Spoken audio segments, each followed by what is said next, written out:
What's up, people? I am back.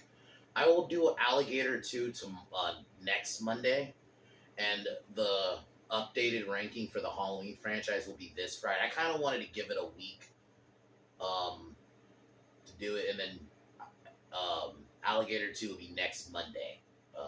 Because today, I am going to try to fix Halloween Ends. 'Cause I think this film is salvageable, but, what they gave us was like my title says in my review, pretty much I'm past disappointed with it. Like this film's worse than Rob Zombie's Halloween 2. Like whatever you think of that film, at least that one is in its own timeline. This had all the potential, and that is why I think it could be fixed. Because fundamentally, all you would really need to do is one, you heavily reduce Corey's role. Because in my version, I'm not going to completely scrap him.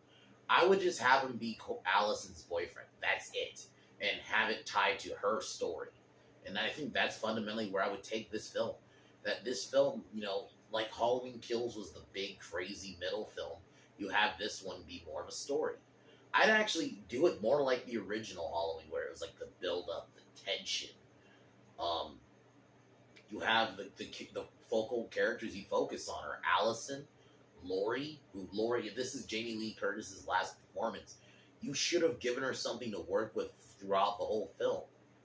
So that is what I'm going for here. And her and Hawkins, I'd actually even have Hawkins be like a third you can kind of focus on. Like him as the sheriff.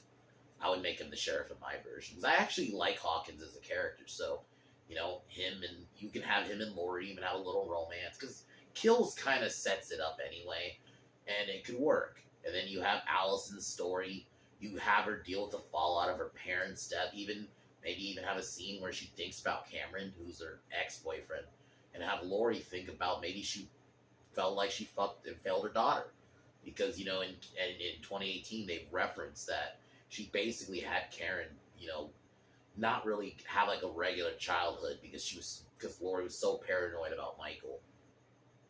You could have had something like that. Like, you needed to give Jamie Lee Curtis and you know what, Allison too.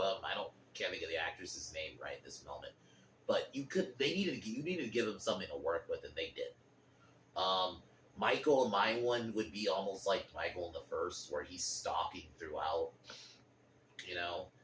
You have the final act. You need a chase. That was the other thing I felt like fundamentally ends was missing was a chase. You even bring that like song back from 2018, the Shape That Hunts Allison. You have a chase where Allison, and I'm thinking towards the end with Laurie, you have that big chase towards the final confrontation. You can tie that in, and you have it be almost like the chase in the original. Laurie's running through the houses, banging on doors, trying to get in, or even just warn the town. Even just tell people like get the fuck out and stuff like that. Like, I just think there could have been more work put into this movie. Hour and 50, I actually don't mind the time. I think the time works in this in terms of length, but this film needed more. You needed a legit final confrontation. You almost needed it throughout the film to be built up. You can introduce new characters, like have maybe a group of friends Allison's with. I don't mind the idea of Allison working in a hospital. Like, that's what she's doing now. And I'd actually keep the one scene where her and Laurie have that confrontation. Granted, I'd change the context a little bit, but I like that scene. But I'd almost have a couple of scenes like that, where maybe in the beginning, Allison and Laurie seem fine, but then more things happen throughout, and maybe after a moment after, like, Michael attacks, maybe her and Laurie have an argument about, like, how Allison feels like, maybe you have a scene where Allison fucks up and says something like, I wish you were never around because Michael wasn't around, and how you could tie it to how she lost Cameron, and maybe, in my version, I'd have Corey die, maybe not too early, but I'd have him die, and maybe you have it to where, like she mentions, she has two boyfriends that were killed by Michael, and she somewhat blames Laurie, and then obviously they kind of fix it, they fix the relationship together, and in my view, the way to kill Michael in this, and a couple of people have already suggested it, so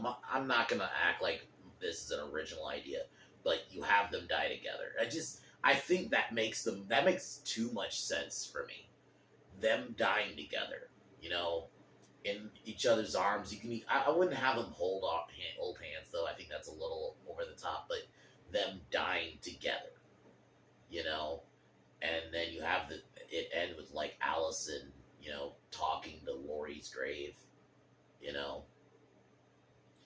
But yeah, that's how I would do it. I'd have Laurie and Michael kind of die together. I just think that it makes too much sense to not do it. So that's kind of how I'm going to go with the send off for both characters. You have it works because you have Michael die in a respectful way, but you also have Laurie die in a respectful way, and towards the end, not like unceremoniously in the beginning, like in Resurrection. So you give her a legit send off, you know, and she dies like a hero, you know. And it could be like a situation where I'm not gonna have it be a fire though.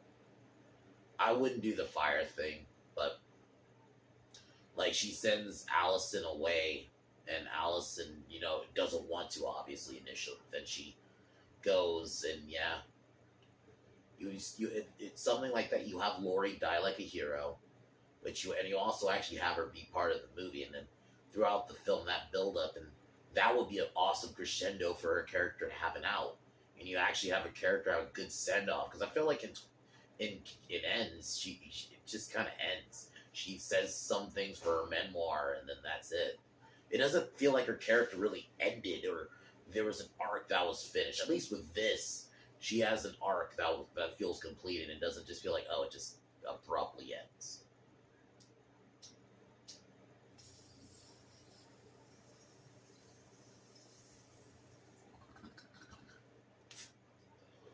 And that's how I would do it, because I just feel like because you also got to still understand this is a trilogy.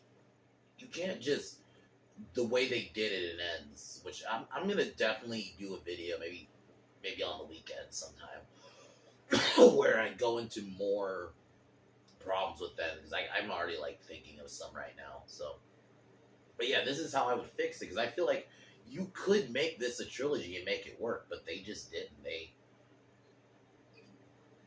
They decided, let's do an experiment on the last fucking film. It doesn't make any sense. So that is my fixing of Halloween Ends. I guess I'll go into what I got planned this week. Tomorrow I'm gonna be doing Leprechaun Back to the Hood, and then next Tuesday I'll probably start from the beginning with Leprechaun, and we'll do like the original films. But so yeah, tomorrow will be Leprechaun in the Hood, Back to the Hood, which I haven't watched in a while, so we'll see if it's as funny as the first. Then Wednesday I'll be doing Frankenfish, which is it's an old movie I've watched, but it came out in the early 2000s about killer snakehead fish. It's really good. It's a funny. Feels like a bit of like a sci-fi, like it would be on the Sci-Fi Channel, but it's a fun like animal flick. So I'll be reviewing that on Wednesday. Probably will be during the day. Thursday we'll for sure be doing Phantasm 4. And then Friday will be my updated Halloween ranking. So that's what I got going on this week. Yeah. But, yeah, I just feel like Halloween Ends had so much potential. So I felt like I needed to come up with something that, like, because this film I really do think could have been really good and had potential, but they just threw it all out the window. So I'm going to cheers one more time and peace out.